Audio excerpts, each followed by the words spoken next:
Good morning. I wanted to talk a little bit about classes and why you might choose a class over just buying the pattern. And of course, my patterns are very detailed, so for many of them, you really don't need a class. But I wanted to talk about why you might take a class anyways. So the first thing is connection.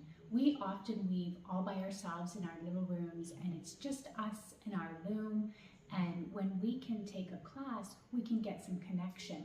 And even if you're on Zoom, I'm watching what you're doing, we're talking together, the other Zoom participants are talking. I even get to know your pets, I get to know about your life, and you get to know about other people's lives too. I've had people who realize that they are almost neighbors, or they could be going to the same guild, or they've learned they have a guild and they didn't know they have a guild. So the first reason why you might take a class is connection. The second reason you might want to take a class is for confidence. You know, when you're weaving a pattern and you think you've got it right, but you're not quite sure, you can get instant answers. I'm there, I'm answering your questions.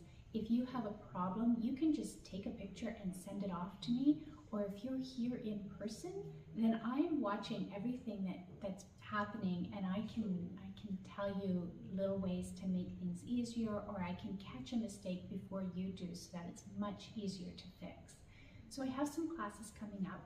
One of them is for this gorgeous lighter than air scarf, which of course I say right in the class that you don't need a class for this, but you might want to take one anyways. It has some interesting warping, threading sections in it that you might find useful.